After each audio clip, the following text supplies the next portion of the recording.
Il n'avait pas besoin de dire mot, trois mots. Mais il a dit au Seigneur Jésus, Seigneur, dis seulement un mot.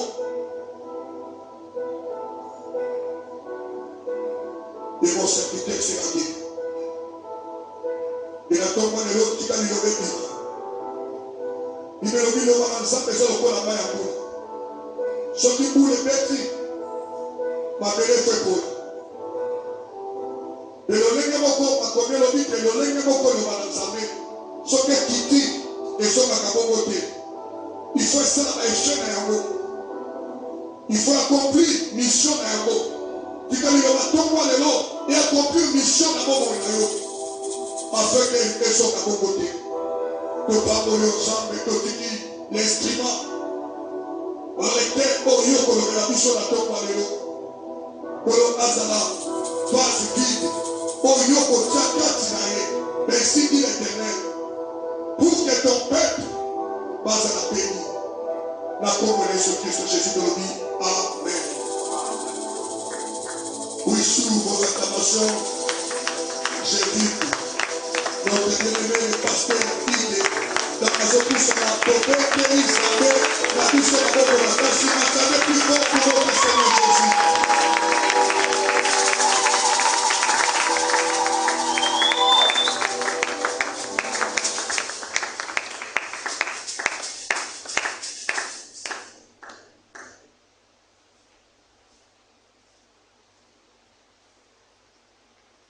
Une fois de plus, nous acclamons le Seigneur.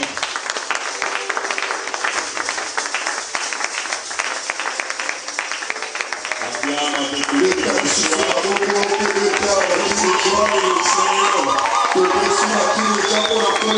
Est-ce que c'est un dimanche de célébration? Est-ce que c'est un dimanche de célébration? Ou c'est un culte au bien? C'est un culte de célébration. On a jubilé pour célébrer le Seigneur. On donne et acclame. Et quand il y a le corps qui s'ouvre, tu le fais bien et Dieu verra pour cette chose.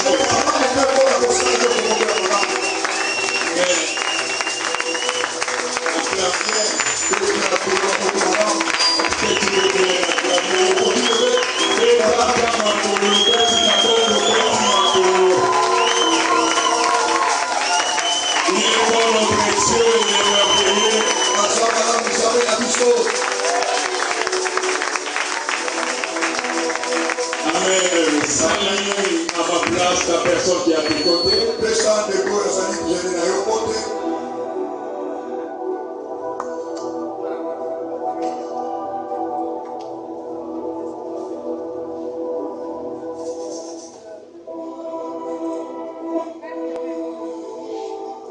Amen.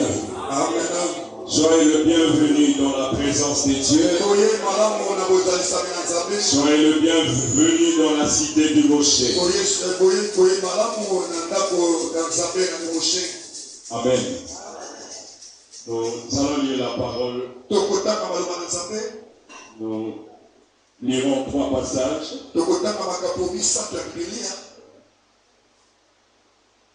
Somme chapitre 23, le verset 5. Nous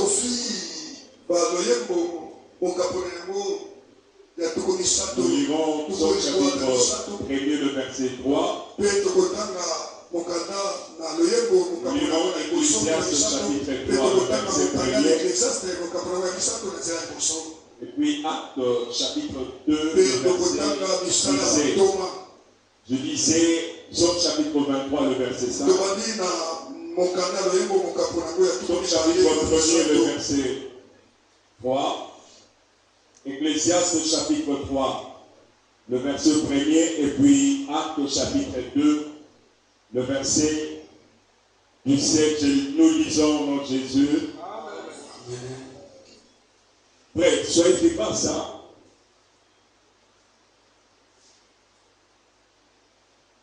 Somme chapitre 23, verset 5. J'ai mis au nom de Jésus. Amen. Tu dresses devant moi une table en face de mes adversaires. Tu oins d'huile ma tête. Nous prenons nos places pour suivre.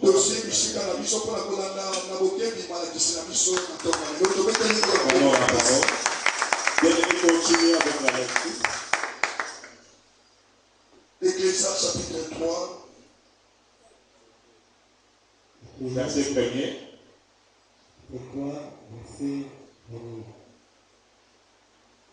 Nous sommes au chapitre 1er, verset 3. Je lis au nom de Jésus. Il y a un temps Il y a un temps pour tout, un temps pour toutes choses sous les cieux. Psaume 1er, verset 3. Souligné, il y a un temps pour tout.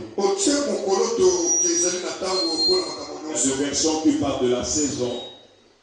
Psaume 1er, verset 3. Il est comme un arbre planté près d'un courant d'eau qui donne son fruit à sa saison. Souligné à sa saison. Et dans le feuillage de tout ce qu'il fait. Acte chapitre 2, le verset 17.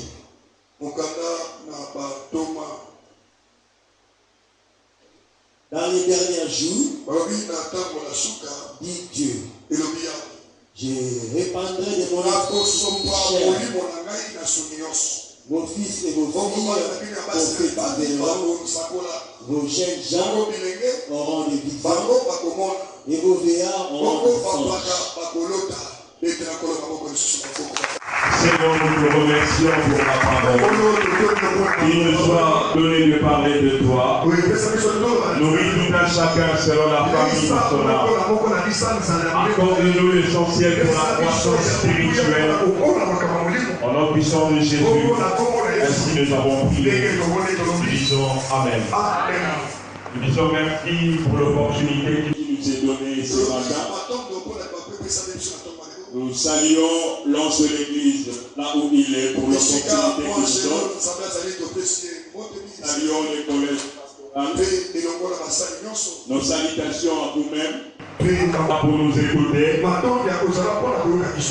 Et tu as bien fait d'être là. Le thème que je vous propose ce matin, nous l'avons intitulé la saison du débordement. Et le thème que je vous propose ce matin, nous avons lu 4 passages. Partons du psaume chapitre 23. Le psaume premier, nous avons lu Actes. Ce 4 passages parlent des choses. Ça parle du temps, de la saison, et puis du débordement. Alléluia. Le passage que nous avons lu nous parle de la saison et aussi du débordement. Avant d'aller plus loin, nous voulons commencer par la définition de nos concepts. Qu'est-ce qu'on appelle une saison? Qu'est-ce qu'on appelle le débordement? Alléluia. La saison est une période de l'année qui est caractérisée par certaines conditions. La définition la plus simple, la saison est une période de l'année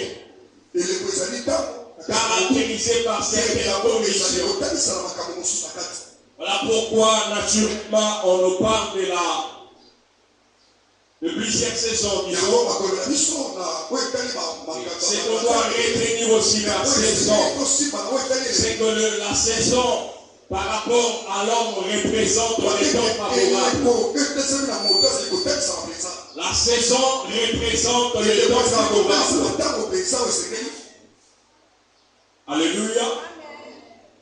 Et cette saison favorable est marquée par Dieu. Pendant cette saison, Dieu ouvre certaines fenêtres.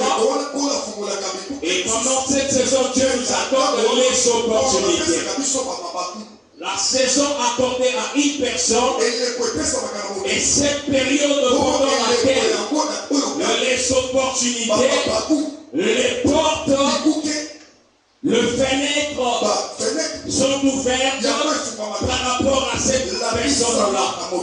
Donc la saison est un temps favorable accordé à une personne. Et lorsque la saison arrive, la saison vient avec des opportunités. La saison amène des ouvertures.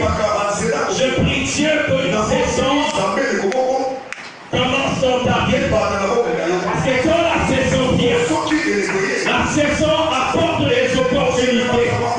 La saison quand elle vient, alléluia, elle s'impose d'elle-même. Parce que la saison est une période orientée, décidée par lui-même Dieu. Dans la saison, c'est cette période de production. Pendant sa saison, on remarque la production.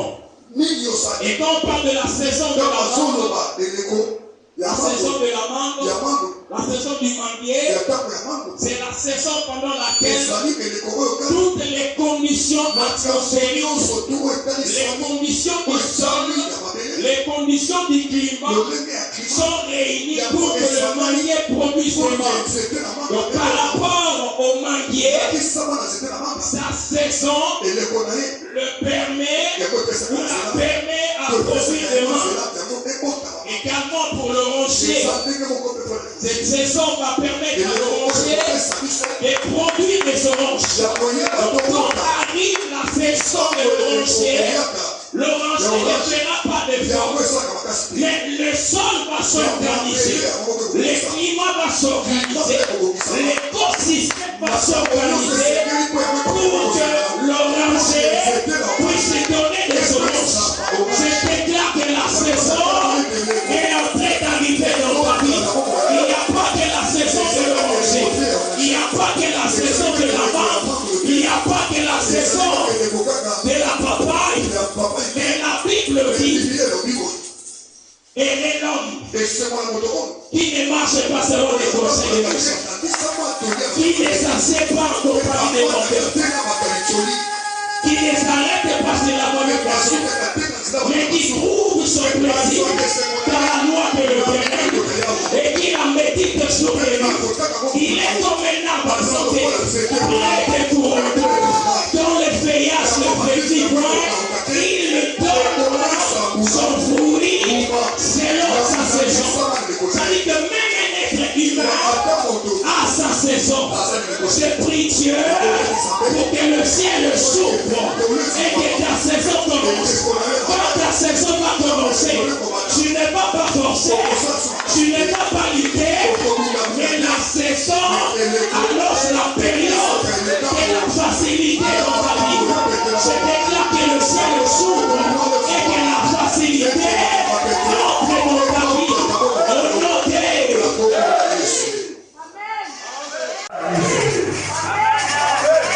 qui a déjà dit les manguiers quittaient sa place, allaient chercher de l'eau, s'arroser pour produire par la suite.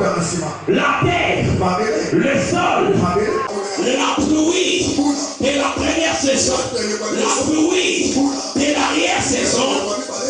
En fait, la pluie de la première saison et la pluie de la deuxième saison.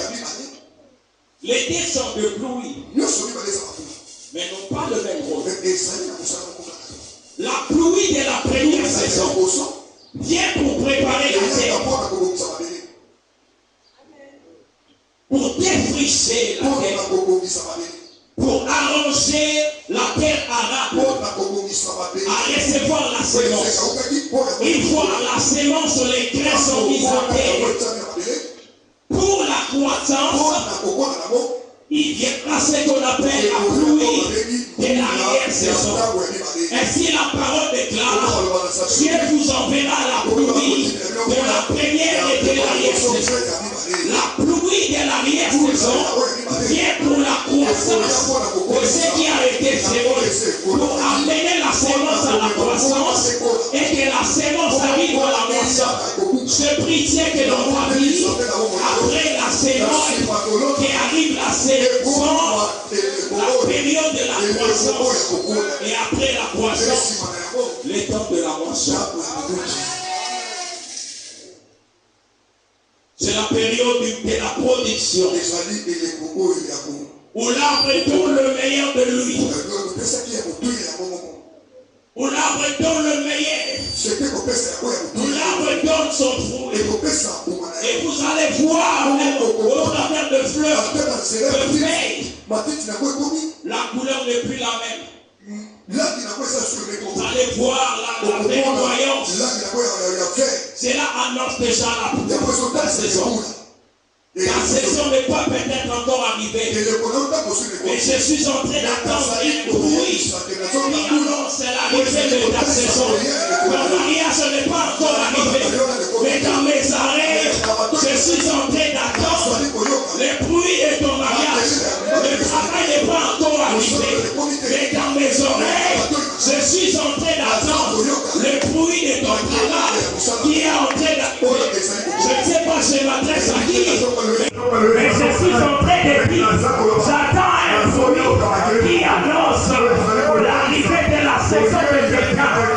Quand la saison de la mangue arrive, les safoutiers ne donnent pas les fruits, mais la mangue donnera son fruit. Parce que c'est la saison de la mangue. C'est la saison de la mangue. Entre dans la saison, dans le meilleur de toi, au nom de... C'est quoi les débordements? Nous parlons de la saison du débordement. Le débordement vient du terme déborder. Déborder veut dire étendre au-delà des limites. S'ouvrir au-delà des limites.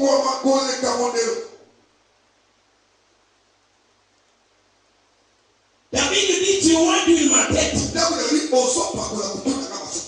et ma coupe de bord. Quand est-ce qu'on parle du débordement? On parle du débordement lorsqu'il y a l'abondance des productions. D'abord, le récipient est rempli. Et par la suite, les contenus vont déborder par rapport à son récipient. C'est par là qu'on parle du débordement. Et après que la sémence, les contenus vont atteindre le point de satiété. Au-delà du point de satiété, il y a le débordement. Et David est en train de dire une chose. Oindule ma tête. Je n'arrête pas au niveau de la satiété, de la complétude. Je vais au-delà de la complétude. Au-delà de la complétude. C'est ça qu'on appelle du débordement. Une fois que je suis rempli, ça dit que Dieu atteint la complétude. Une fois la complétude atteinte, la dimension suivante est appelée le débordement. Je prie Dieu que dans ta vie, tu ailles au-delà de tes limites. Je sais que tu as touché de l'argent dans ta vie. Et je déclare que dans ta vie, tu vas toucher à l'argent dans la dimension du débordement. Je déclare dans ta vie l'arrivée de la saison où tu vas toucher des choses, mais dans la dimension du débordement. Ça ne sera pas au niveau habituel, mais au niveau du débordement. Alléluia. Vous savez, nous sommes dans quelle période? Acte chapitre 2. Dis ceci. Dans les derniers jours, je répondrai de mon esprit. On parle de quelle période?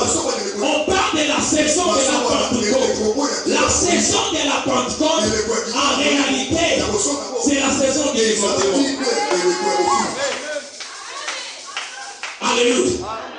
saison du débordement par rapport à quoi? Par rapport à David et par rapport au temps primitif.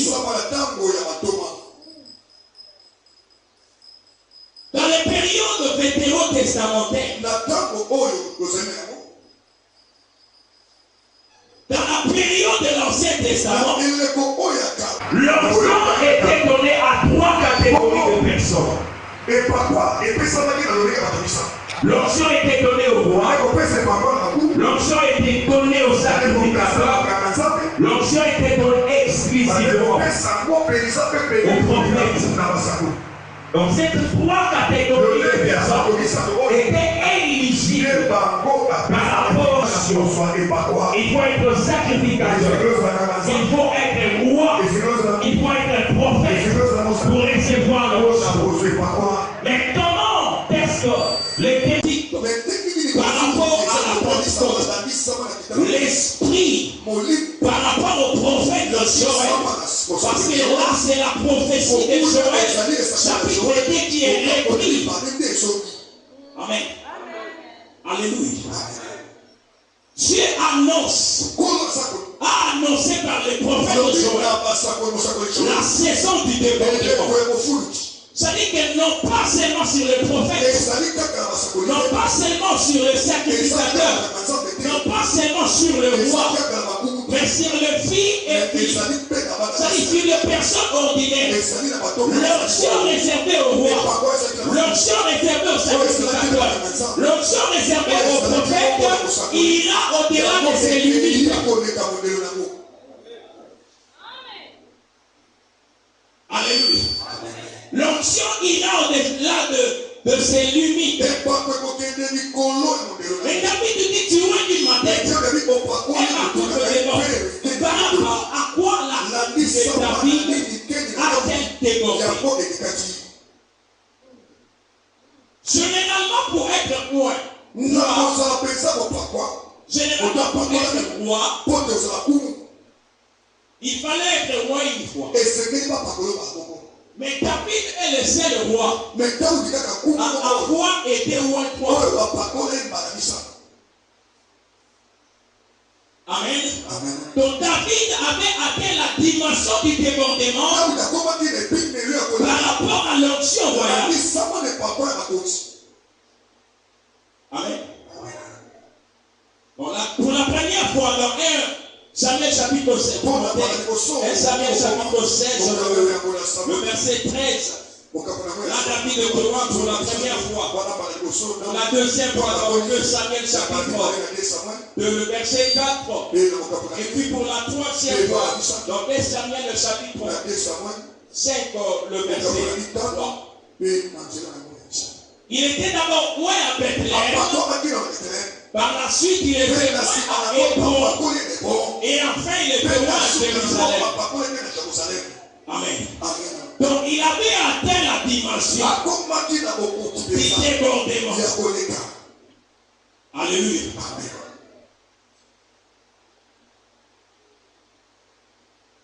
En quoi devons-nous atteindre le débordement?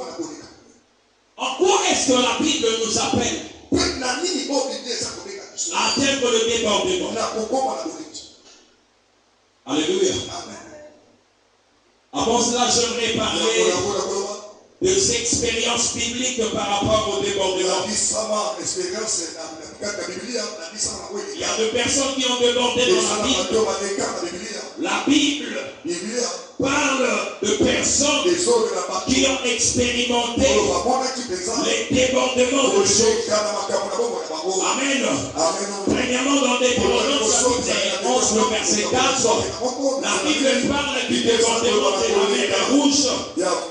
Deuxièmement, la Bible parle du débordement du fleuve Jourdain. Nous le voyons dans Josué chapitre 3, le verset 15. Également, la Bible nous parle du débordement par rapport à la mort. Exode chapitre 16. Nous allons vite par rapport au temps. Exode chapitre 16, le verset 35. C'est-à-dire la Bible, le peuple de Dieu qui est au désert a mangé de la manne. La manne, on pouvait la manger à sa faim. Et ça restait même jusqu'au matin. Non seulement la manne, mais nous voyons la dimension du débordement également par rapport aux pailles. Nous le voyons. Exode chapitre 16, le verset 13. Également, lorsque nous arrivons dans la nouvelle alliance, plutôt avant la nouvelle alliance, dans la période messianique, à ce que Jésus, il y a eu également des expériences de débordement. Nous les voyons avec la pêche miraculeuse, avec nos pieds. Là, il y a eu la pêche miraculeuse, mais dans la dimension du débordement. Amen. Pierre a expérimenté la pêche dans la dimension du débordement. Nous voyons également l'expérience du débordement. La saison du débordement est également arrivée. Le débordement du poisson et du pain. La Bible dit que Christ a pris 5 000 hommes, sans compter les femmes et les enfants. Et il y a plus de 5 paniers qui espèrent. Ma prière est que non pas seulement que tu manges, mais que tu aies à manger et que tu aies de quoi donner aux autres. Non pas seulement que tu aies de l'argent de poche, mais que tu aies quelque chose dans ton compte à banque. Je prie Dieu que ton compte déborde. Alléluia. Je parle au ciel et je parle à la terre afin que tes poches débordent, que les dollars débordent de tes poches, que les héros débordent de tes poches. Alléluia.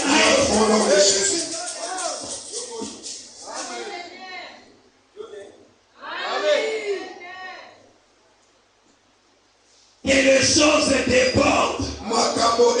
Au nom puissant de Jésus, lorsque la saison du débordement arrive, nous voyons les choses déborder, aller au-delà des limites habituelles. Alléluia. En quoi devons-nous déborder? En quoi sommes-nous appelés à déborder?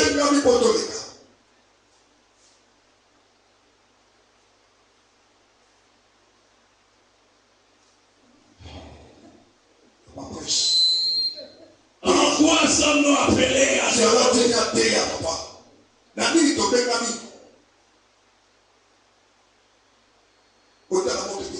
C'est maintenant que je vais commencer le message.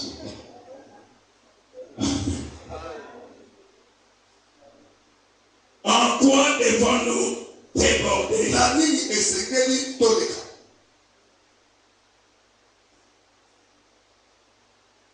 Alléluia. Nous sommes appelés à déborder. Premièrement, en bénédiction. Psaume chapitre 119. Pourquoi sommes-nous appelés à déborder? Premièrement, en bénédiction. Psaume chapitre 119, le verset 65.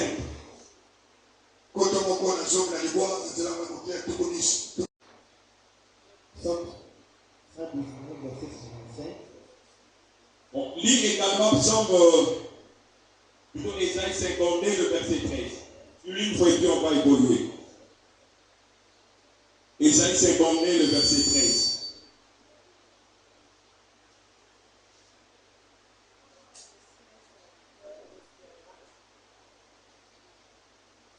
Je vais au nom de Jésus.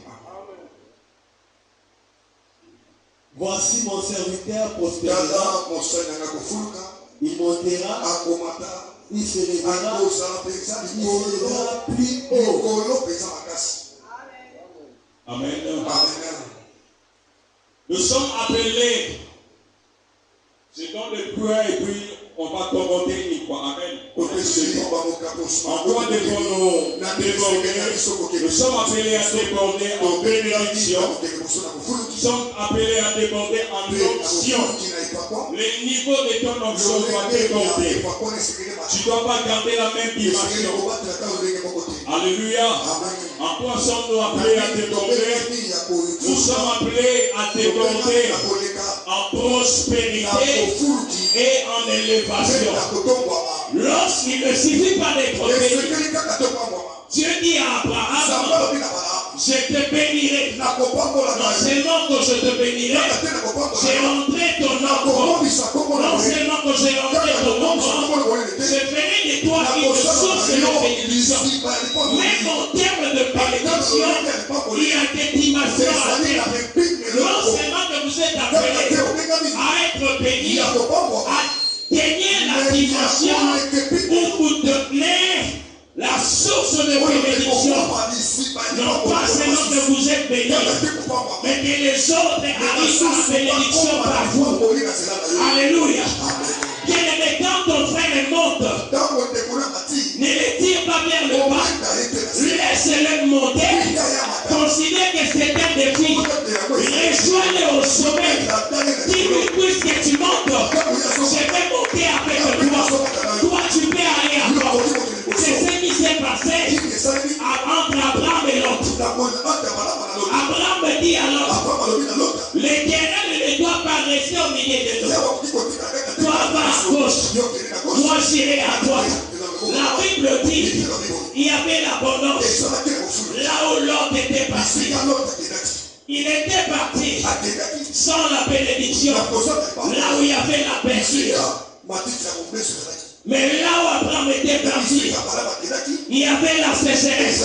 Mais puisqu'il était parti avec la bénédiction, la saison de la bénédiction a commencé dans sa vie. La terre a pris des dispositions pour commencer à produire. Dans cette ville au Congo, dans cette ville à Kinshasa, il y a des structures où si tu n'es pas Louba, tu n'entreras pas. Si tu n'es pas Swahiliphone, tu n'entreras pas. Si tu n'es pas Congophone, tu n'entreras pas. Mais lorsque la saison qui débordement arrive dans ta vie, Swahiliphone ou non, les limites tomberont. Parce que les débordements appellent le chose aux portes de s'ouvrir. Tu vas aller au-delà des limites. La Bible dit, mon serviteur prospérera. Non seulement il va prospérer, je déclare dans ta vie, prospère pour tous les domaines de ta vie, dans tes affaires, prospère dans ton mariage, prospère dans ton travail, prospère dans tes relations, prospère. Je ne sais pas, tu veux voir, je déclare que le ciel s'ouvre et que tu prospères.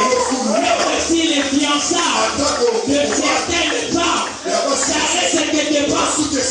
Ton fiançailles, tes fiançailles prospéreront. Alléluia. Prospère. Pas de la porte. Je ne sais pas. Peut-être que tu es avocat. Tu ne reçois que de petits dossiers.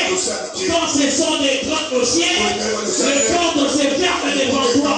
Au nom puissant de Jésus. Je déclare sur ta vie. Les portes de la présidence s'ouvriront devant ta vie. Personne ne te fermera la porte.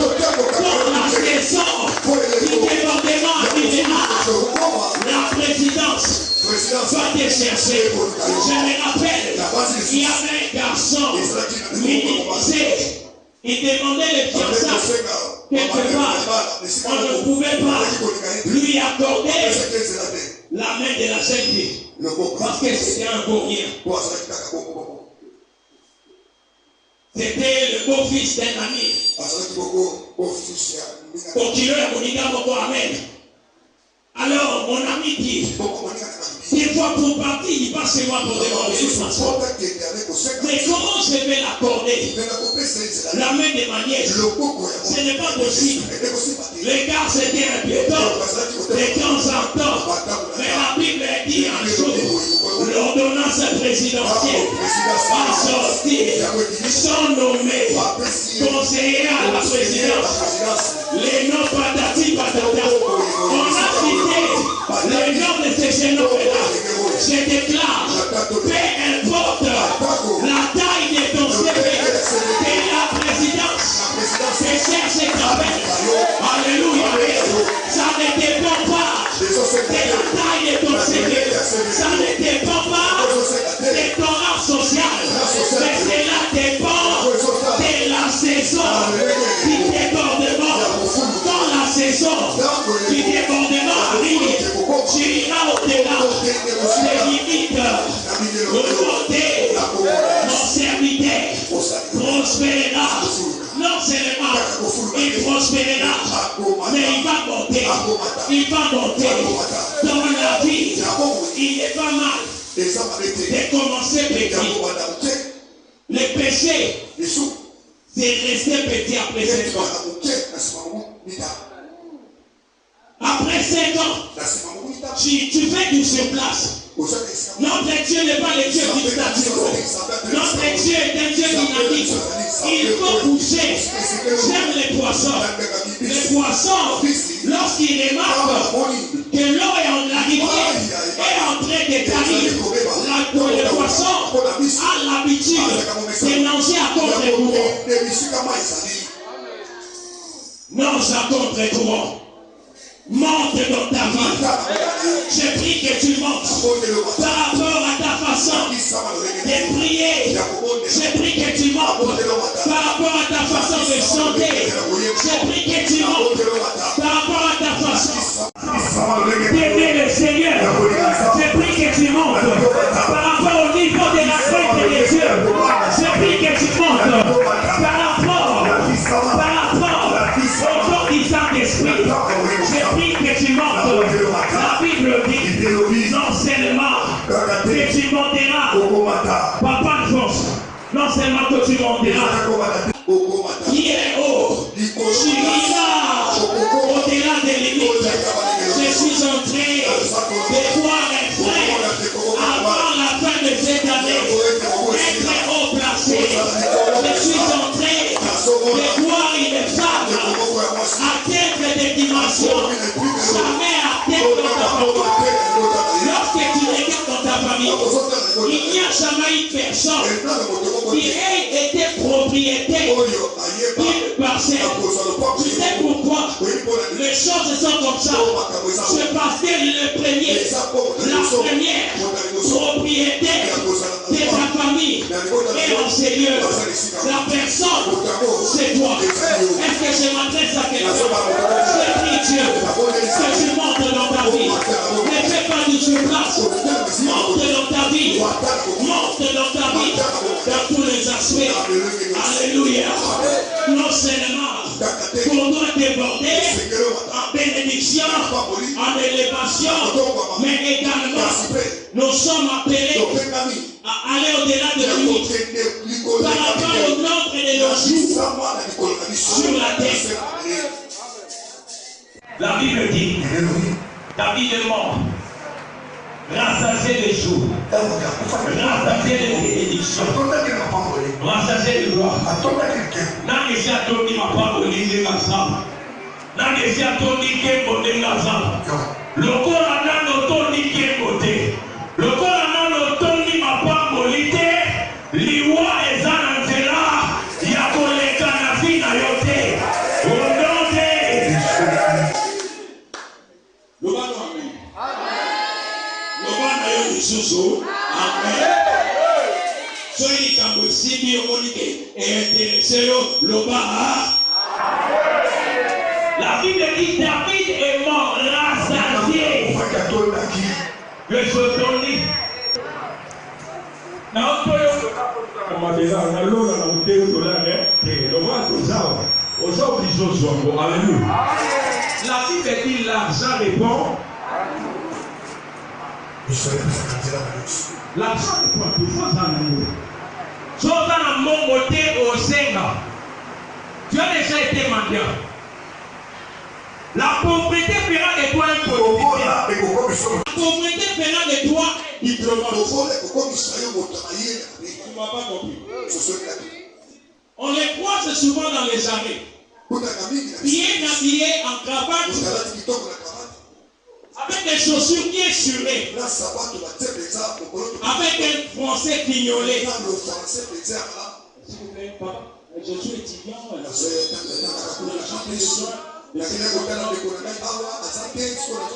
C'est la pauvreté qui fait ça. Quand tu as l'argent avec toi, tu ne paieras pas cela. J'ai pris Dieu. Que Dieu t'accorde cela. Que ton compte rétorche. Que ton compte déborde. Là, il y a ça dans mon monayo. A Karna, à ce putate. Où est-ce que tu as un dossier? Tu attends avec un dossier soit signé pour que tu touches à l'argent au nom puissant de Jésus. Que tes signatures tombent sur ton dossier. Tu ordonnes à ces signateurs qui contiennent ton dossier de circuler. Je ne sais pas à quel niveau. Oui, au sens de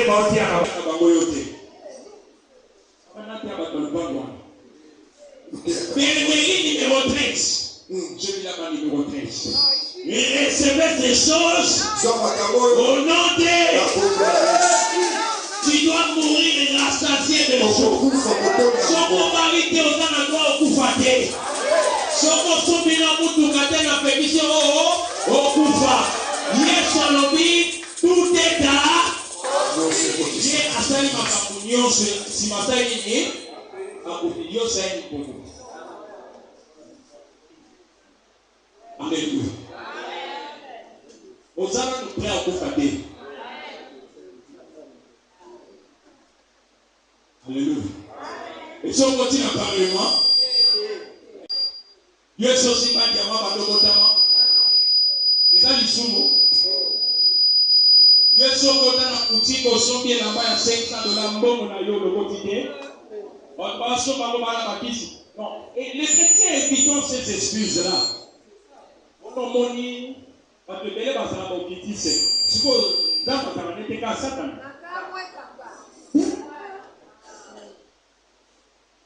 La Bible dit que nous sommes bénis de toutes sortes de bénédictions. Alléluia. Il y a des pasteurs qui ont des petites jets qui ont des jets.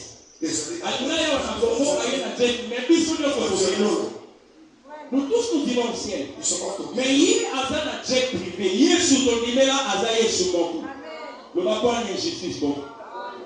Ça dépend de ta personne. Alléluia. Ça dépend de ta façon de percevoir aux choses. Alléluia. Au moment de la moukaration, na ba 9 au sombi lupango, na ba 15 au sombi mutuka, lobi na tongo au tali compte na yo, au moment que ba réapprovisionner en nous. C'est un péché. La Bible dit mon serviteur, monter, tu dois monter en toutes choses. En argent, tu dois monter. Je suis 100, tu as $100, 200. Si on a $500, si on a quelques maisons à risque, ça ne veut pas quoi. Tu dois monter, aller au-delà. Ok, tu vas au sommet. Dans mon bonnet, finalement, de ton argent. Mon bonnet, finalement, de ton argent. Que Dieu t'amène dans cette dimension. Que Dieu t'amène dans la dimension où, au sommet qui est dans Air France, la première classe au pays, non seulement au Kimi, au point qu'il tu fais 3 mois après, tu rentres. 6 mois, tu vas aux États-Unis. Tu rentres. 2 mois après, tu pars en Ottawa. Tu rentres. Ok, Honolulu. C'est pas les ciel, c'est sur la terre. Ok.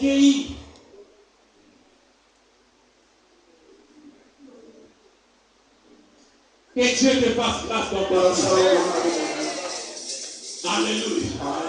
Nous irons au ciel parce que nous avons un Dieu puissant. Mais avant d'aller au ciel, sur la terre, les choses doivent déborder. Non seulement par rapport à ça, enfin pour terminer. Oh là là. Amen. Avec l'autorisation du commandant du temple. Je l'appelle le commandant du temple. Je vais avancer. Je vais avancer. Je vais avancer. So, elle aussi m'a dit, à part que tu as une au sein.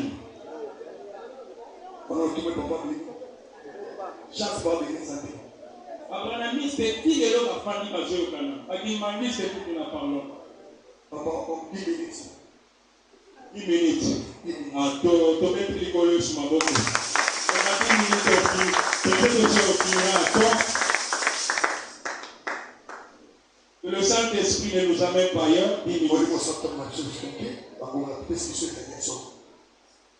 Amen. Face au nombre de jours au travail. Tu dois déborder. 1 Roi chapitre 9, le verset 5. Dieu dit ceci à Salomon. Non seulement que je te donnerai le trône de David, non seulement que je t'établirai, mais je prolongerai le nombre de tes jours au trône.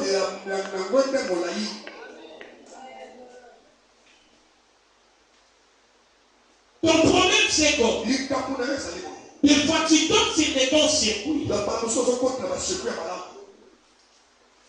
Tu n'y traînes pas. Tu n'y te mets pas. Tu tombes sur des bonnes affaires. Des bons dossiers. Mais ce n'est pas pour longtemps. David dit à Salomon, je ferai de toi un roi. Non seulement que je ferai de toi un roi, mais je ferai que tu sois roi pendant longtemps. Amen. Des fois tes fiançailles pendant un mois. Après ça s'arrête. Si le mois demeurait, ça va faire 3 mois. Il y avait une sœur comme ça, pasteur et moi. Nous sommes à une fiancée. Premier mois, deuxième mois, mon mari m'a demandé sur la zé ambisi. C'est pas eux qui sont la zé ambisi, qui est la zé sanité. Et pendant que je parlais avec elle, je vous jure, j'ai du mal à respirer.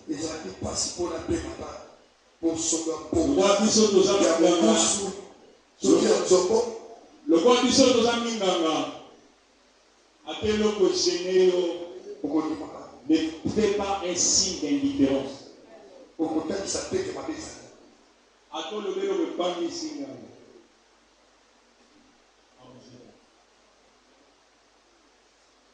Alors il fallait l'orienter.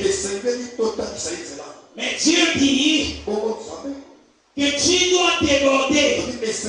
Tu vas recevoir les choses et tu vas les garder pendant longtemps. Je prie que dans ces travaux, que tu demeures pendant longtemps. Je vais te voir dans un bon bureau. Lorsque tu entreras dans ces bureaux, que tu demeures longtemps. Même si les régimes tombent, toi tu ne tomberas pas. Parce qu'il y a une chose, une réalité au Congo. Il suffit que le régime tombe pour que certaines personnes perdent de l'emploi.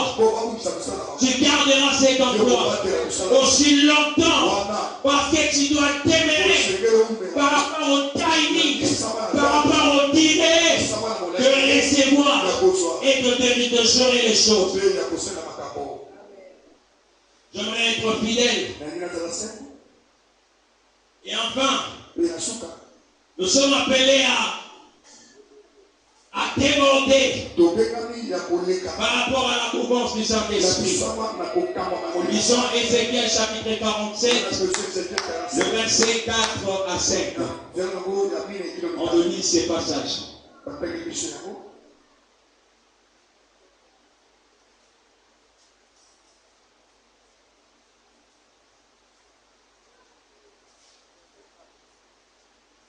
Ézéchiel, chapitre 47, verset 1 à 4. Je lis en origine. Il me ramena vers la porte de la maison, et voici de l'eau sortait sous les seuils de la maison, à l'orient. Car la face de la maison était à l'orient. L'eau descendait sous le côté droit de la maison, au midi de l'autel. Il me conduisit par le chemin de la porte septentrionale, et il me fit faire le tour par dehors jusqu'à l'extérieur de la porte orientale. Et voici, l'eau coulait du côté droit. Lorsque l'homme s'avança vers l'orient, il avait dans la main un cordeau et il mesura 1000 coudées. Il me fit traverser l'eau. Et j'avais de l'eau jusqu'aux chevilles. Il mesura encore 1000 coudées. Il me fit traverser l'eau. Et j'avais de l'eau jusqu'aux genoux. Il mesura encore 1000 coudées et me fit traverser, et j'avais de l'eau jusqu'aux reins. Il mesura encore 1000 coudées, c'était un torrent que je ne pouvais traverser, car l'eau était si profonde qu'il fallait y nager. Acclamons la parole du Seigneur. Après avoir traversé plusieurs dimensions, et c'est qu'elle est arrivée dans cette dimension. Il dit que c'était une dimension où il ne pouvait plus marcher. La première dimension, c'était au niveau de cheville. La deuxième au niveau de genou. Par la suite au niveau de la taille. Et enfin il ne pouvait plus marcher. Il dit que c'était un torrent où il fallait nager. La dimension du débordement en esprit. Dans cette dimension, on ne peut plus contrôler l'esprit. La Bible dit le jour de la Pentecôte, le Saint-Esprit est descendu. On pouvait parler, on ne pouvait l'autre. On ne pouvait pas maîtriser l'esprit. C'était la dimension de l'évangile. Alléluia. Et quand on atteint cette dimension, il y a les yeux qui s'ouvrent. On attend des choses qu'on ne peut pas attendre. Les oreilles s'ouvrent également. On peut attendre. Les mains tremblantes. Parce que les dons de miracle est en train de se manifester au travers de cela. On sent du fond de son cœur. On doit déborder par rapport à la mouvement du Saint-Esprit. Tu es dans une dimension où tu peux contrôler le Saint-Esprit. Je me rappelle la première fois où je parlais à l'homme. J'étais en train de prier. C'était aux environs de 11h du matin. Et j'étais saisi par l'esprit. Tandis que j'étais en train de prier, j'ai cherché d'arrêter ma prière. Je n'arrivais plus à contrôler ma bouche. La bouche était bien, mais je n'arrivais plus à la fermer, à la contrôler. Il y avait une force qui remontait de mon cœur, qui utilisait ma bouche. J'ai commencé à dire des choses que je ne pouvais pas contrôler parce que j'étais dans la dimension du débordement par rapport à la mouvance du Saint-Esprit. J'étais là depuis 11 heures, à genoux en train de prier, jusqu'à 19h. Quand j'essayais de me lever, j'ai tombé. J'étais là dans la présence de Dieu. Elle était tellement forte, je ne pouvais pas la contrôler. J'ai prophétisé, j'ai disé des choses, la mouvance de l'esprit. J'ai prié Dieu que la saison du débordement par rapport à la mouvance de l'esprit arrive au ciel, que les mamans prient comme jamais auparavant, que les papas prient comme jamais auparavant, que les femmes parlent avant, que les yeux s'ouvrent en la puissance Les morts doivent ressusciter. Par rapport à cela, nous avons besoin débordement. Il est possible que les masses nous guérissent. Là, il y a la mouvance de l'esprit. Il est possible que les tombeaux s'ouvrent. Là où il y a la mouvance de l'esprit. Il est possible que le ciel sorte. Là où il y a la mouvance de l'esprit. Là où il y a la mouvance de l'esprit. Les démons ne peuvent pas résister. Parce qu'il y a le mouvement dans la dimension du débordement. Tu vas commencer à prier. Dis au Seigneur, je veux vivre la saison du débordement. Je vais l'expérimenter dans ma vie, dans tous les aspects, dans l'aspect spirituel, dans l'aspect matériel, dans l'aspect financier, dans tous les aspects, dans tous les domaines de ma vie. Je vais vivre